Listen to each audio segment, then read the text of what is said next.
Hi guys, welcome back to your channel Lisa's വ്ളോഗിൻ്റെ പുതിയൊരു വീഡിയോയിലോട്ട്.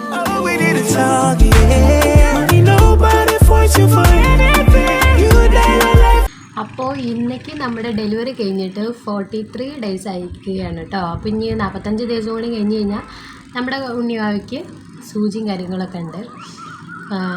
അപ്പോൾ ഇന്നത്തെ നമ്മുടെ ടോപ്പിക് അതല്ല, ആഫ്റ്റർ ഡെലിവറിക്ക് ശേഷം എനിക്ക് വന്ന അസുഖം, അതായത് അങ്ങനെ കോമൺ ആയിട്ട് വരുന്നൊരു സംഭവമാണെന്നാണ് ഇപ്പോൾ ഞാൻ കേട്ടറിഞ്ഞത്. വേറൊന്നുമല്ല, പൈൽസ് ആട്ടോ. പൈൽസിനെ കുറിച്ചിട്ടാണ് ഞാൻ പറയുന്നത്. ആഫ്റ്റർ ഡെലിവറിക്ക് ശേഷം വരുന്ന പൈൽസിനെ കുറിച്ചിട്ടാണ് ഞാൻ ഇന്നത്തെ വീഡിയോയിലൂടെ നിങ്ങളായിട്ട് ഷെയർ ചെയ്യാമെന്ന് വിചാരിക്കുന്നത്. കാരണം എനിക്ക് വന്നിട്ടുണ്ടായിരുന്നു. അപ്പോൾ എൻ്റെ ഒരു അനുഭവം അതെങ്ങനെയാണ് ഞാൻ മാറ്റിയതെന്നൊക്കെയാണ് ഇന്നത്തെ വീഡിയോയിലൂടെ ഞാൻ പറയാൻ ഉദ്ദേശിക്കുന്നത്. അപ്പോൾ ഇപ്പോൾ കഴിഞ്ഞ ഡെലിവറി സെക്കൻഡ് ഡെലിവറിയാണ്. അപ്പോൾ എനിക്ക് പൈൽസ് വന്നിട്ടുണ്ടായിരുന്നത് ഫസ്റ്റത്തെ ഡെലിവറിക്കായിരുന്നു. അതായത് അത്തൂച്ചിനെ ഞാൻ പ്രസവിച്ചപ്പോഴായിരുന്നു എനിക്ക് പൈൽസ് വന്നിട്ടുണ്ടായിരുന്നത്. ഞാൻ ഈ പൈൽസ് മൂലക്കുരു എന്നൊക്കെ കേട്ടിട്ടേ ഉള്ളൂ നമ്മളൊക്കെ.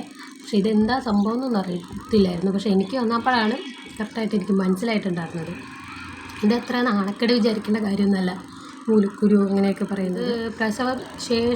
പ്രസവിക്കുന്ന ടൈമിൽ ചില എല്ലാവർക്കും വരണമെന്നില്ല, കുറച്ച് പേർക്കെങ്കിലും വരുന്നൊരു സംഭവമാണ് കേട്ടോ. അപ്പോൾ ഞാൻ അവളെ അറിയാമല്ലോ, ഫസ്റ്റത്തെ ഡെലിവറിയാണ്, ഒന്നും അറിയില്ല. എപ്പോൾ പുഷ് ചെയ്യണമെന്ന് പോലും എനിക്ക് അറിയത്തുണ്ടായിരുന്നില്ല. പുഷ് ചെയ്യാനുള്ളൊരു ടെൻഡൻസി വന്നാൽ പോലും നമുക്കങ്ങനെ അറിയില്ലല്ലോ.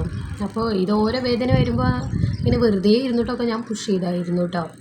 അപ്പോൾ അത് കഴിഞ്ഞിട്ട് ഒന്നാമത് ഗവൺമെൻറ് ഹോസ്പിറ്റലാണ്, അവരങ്ങനെ പറഞ്ഞു തരുന്നില്ല. നമ്മളെ വെറുതെ ഒരു ബെഡിൽ അവിടെ കിടത്തേക്കും.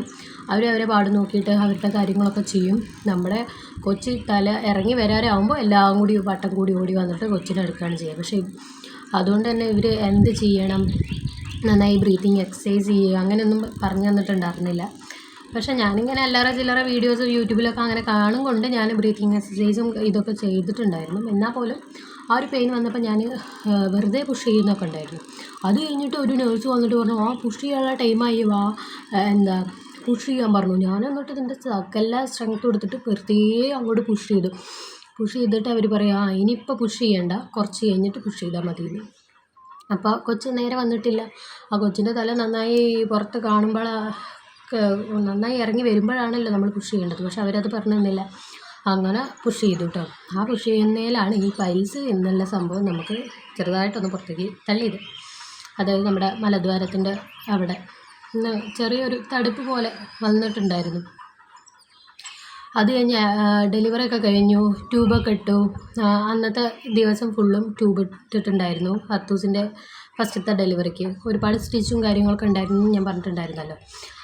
അത് കഴിഞ്ഞതിന് ശേഷം പിറ്റേ ദിവസം ഇവർ പറഞ്ഞു മോശം പോകാൻ പറഞ്ഞു. പക്ഷെ എനിക്ക് മോശം അറിയാം, എല്ലാവർക്കും അറിയുന്ന പോലെ കുറച്ചൊക്കെ നമുക്കങ്ങനെ പോകാൻ പറ്റുന്നുണ്ടാവില്ല. പക്ഷേ എനിക്ക് ഡെലിവറി കഴിഞ്ഞിട്ട് നോർമൽ ഡെലിവറി കഴിഞ്ഞാൽ എല്ലാവരും ഇതെങ്ങനെ ഇരിക്കും, പക്ഷെ ഞാൻ മാത്രം ഇത് ഇങ്ങനെയൊക്കെ ഇരുന്നായിരുന്നു. എനിക്ക് ഇരിക്കാൻ പറ്റില്ലായിരുന്നു.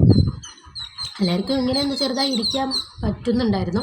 പക്ഷേ എനിക്ക് നോർമൽ ഡെലിവറിക്ക് ശേഷം ഇങ്ങനെയൊന്നും ഇരിക്കാൻ പറ്റില്ലായിരുന്നു. അവിടെ എനിക്കൊരു സംശയം, എനിക്ക് സ്റ്റിച്ച് ഇട്ടോടത്തല്ല വേദന, എനിക്ക് നമ്മുടെ ബാക്കിലായിരുന്നു വേദന. സത്യം പറഞ്ഞു കഴിഞ്ഞാൽ ഇരിക്കാൻ എനിക്ക് പറ്റുന്നുണ്ടായിരുന്നില്ല. പിന്നെ മോശം പോകുമ്പോൾ എന്തൊരു വേദന, മോശം പോകുന്ന സ്ഥലത്താണ് വേദന. സ്റ്റിച്ച് ഇട്ടോടത്ത് വലിയ കുഴപ്പമില്ല, മോശം പോകുന്ന സ്ഥലത്ത് ഭയങ്കര വേദനയായിരുന്നു. എന്താ ഞാൻ നല്ല അനുഭവിച്ചു കേട്ടോ. അത് കഴിഞ്ഞതിന് ശേഷം അവർ ഒന്നും കൂടി ഒന്ന് PV അവിടെ ഉള്ളിലൊക്കെ എന്തെങ്കിലും ഉണ്ടോ എന്നൊക്കെ നോക്കാൻ വേണ്ടിയിട്ട് ഒന്നും കൂടി PV ചെയ്യാൻ വേണ്ടി അവർ വിളിച്ചു. സ്റ്റിച്ച് ഇട്ടതിന് ശേഷം പിറ്റേ ദിവസം ഡെലിവറിക്ക് ശേഷം അപ്പോൾ പോയി PV ഒക്കെ നോക്കിയപ്പോഴത്തേക്ക് കുഴപ്പമൊന്നുമില്ല പറഞ്ഞു. ഞാൻ പറഞ്ഞു എൻ്റെ അവിടെ താഴെ നല്ല വേദന ഉണ്ട് പറഞ്ഞു. അപ്പോൾ അവർ ജസ്റ്റ് അത് നോക്കിയപ്പോൾ ചെറിയൊരു പൈൽസ് ഉണ്ടല്ലോടാ പറഞ്ഞു. എന്നിട്ട് ഡോക്ടർ വരുമ്പോൾ ഡോക്ടറോട് പറയണം, ഡോക്ടറെ കാണിച്ചിട്ട് പോയാൽ മതി പറഞ്ഞു കേട്ടോ. അങ്ങനെ ഡോക്ടർ പിന്നെ വന്നപ്പോൾ ഡോക്ടറെ കൊണ്ടുപോയി കാണിച്ചു. അപ്പോൾ ഡോക്ടർ പറഞ്ഞു, നമ്മൾ വെറുതെ പുഷ് ചെയ്യുമ്പോഴൊക്കെ വരുന്നൊരു സംഭവമാണ് ഈ പൈൽസ് എന്ന് പറയുന്നത്. അതേപോലെ ബാത്റൂമിലൊക്കെ നമ്മൾ ഒത്തിരി പോയി മുക്കുക, ഒത്തിരി ബാത്റൂമിലിരിക്കുക, അതൊന്നും പാടില്ല ടോയ്ലറ്റിലിരിക്കുമ്പോഴേ. അപ്പോൾ ഈ പൈൽസ് വരാൻ സാധ്യതയുണ്ട്. പക്ഷേ എനിക്ക് വന്നത് ഇങ്ങനെ ആഫ്റ്റർ ഡെലിവറി സമയത്ത് മുക്കിയപ്പോഴാണ് എനിക്ക് വന്നിട്ടുണ്ടായിരുന്നത്. പക്ഷേ ഈ ഒരു പൈൽസ് പറഞ്ഞാൽ തന്നെ മാറുകയും ചെയ്തായിരുന്നു കേട്ടോ. വേറെ ഇതൊന്നും എടുത്തിട്ടില്ലായിരുന്നു. ഡോക്ടർ പറഞ്ഞു നല്ല ഡൈജസ്റ്റ് ആവുന്ന ഫുഡ് കഴിക്കുക, കോൺസ്റ്റിപ്പേഷൻ വരാതിരിക്കാൻ നോക്കുക. അതായത് നമ്മുടെ മോഷൻ നന്നായി ലൂസായിട്ട് പോകാൻ വേണ്ടിയിട്ടുള്ള ഫുഡുകൾ എടുക്കാൻ പറഞ്ഞു. അങ്ങനെ അത് എടുത്തു. അങ്ങനെ ആ സംഭവം അങ്ങനെ ചെക്കിങ് പോവുകയാണ് ചെയ്തിട്ടുണ്ടായിരുന്നത്. വേറെ മരുന്നോ കാര്യങ്ങളോ ഒന്നും എനിക്ക് എടുത്തിട്ടുണ്ടായിരുന്നില്ല കേട്ടോ. അപ്പോൾ നിങ്ങൾ പൈൽസൊക്കെ ഇങ്ങനെ ഉള്ളവരാണെങ്കിൽ, ആഫ്റ്റർ ഡെലിവറിക്കൊക്കെ ഉള്ളവരാണെങ്കിൽ ചിലവർ പറയാൻ മടിക്കും. അപ്പോൾ നിങ്ങൾ പറയാൻ മടിക്കൊന്നും ചെയ്യരുത്. എന്തായാലും ഡോക്ടറെ കാണിക്കുന്നതായിരിക്കും നല്ലത് കേട്ടോ. അപ്പോൾ ഡോക്ടർ പറഞ്ഞു തരുന്ന ടിപ്സോ അല്ലെങ്കിൽ ചിലവർക്ക് മരുന്നൊക്കെ കൊടുക്കും, അങ്ങനെ അത് മാറും. അതത്ര വലിയ മാരക രോഗമൊന്നുമായിട്ട് ആരും കണക്കാക്കണ്ട കേട്ടോ. അപ്പോൾ ഇത് വരുമ്പോഴേ നമ്മൾ ഡോക്ടറെ പോയി കാണിക്കുന്നതായിരിക്കും നല്ലത്. അപ്പോൾ ഇന്ന് എൻ്റെ ഒരു ചെറിയൊരു അനുഭവത്തെക്കുറിച്ചിട്ട് ഞാൻ നിങ്ങളായിട്ട് ഷെയർ ചെയ്തത്. എനിക്ക് വന്ന ഒരു കാര്യം പറയണമെന്ന് തോന്നി. അപ്പോൾ ഇന്നത്തെ ഈ ഒരു ചെറിയ വീഡിയോ നിങ്ങൾക്ക് എന്തായാലും യൂസ്ഫുൾ ആവും എന്ന് ഞാൻ വിശ്വസിക്കുന്നു. യൂസ്ഫുൾ ആവുകയാണെങ്കിൽ ലൈക്ക് ചെയ്യാനും ഷെയർ ചെയ്യാനും കമൻറ്റ് ചെയ്യാനൊന്നും മറക്കരുത്. അതേപോലെ നിങ്ങൾ ഈ ചാനൽ ആദ്യമായിട്ടാണ് കാണുന്നതെങ്കിൽ ദയവായും സബ്സ്ക്രൈബ് ചെയ്യാനും തൊട്ടപ്പുറത്ത് കാണുന്ന ബെല്ലേക്കുള്ള ഓൾ എന്ന ഓപ്ഷൻ ഒന്ന് എനേബിൾ ചെയ്തിടുകയാണെങ്കിൽ ഞാൻ ഇടുന്ന പുതിയ പുതിയ വീഡിയോസ് എല്ലാം നോട്ടിഫിക്കേഷനായിട്ട് വന്നു ചേരും കേട്ടോ. അപ്പോൾ അടുത്ത നല്ല അടിപൊളി വീഡിയോ ആയിട്ട് വരാമെന്നായിരിക്കും.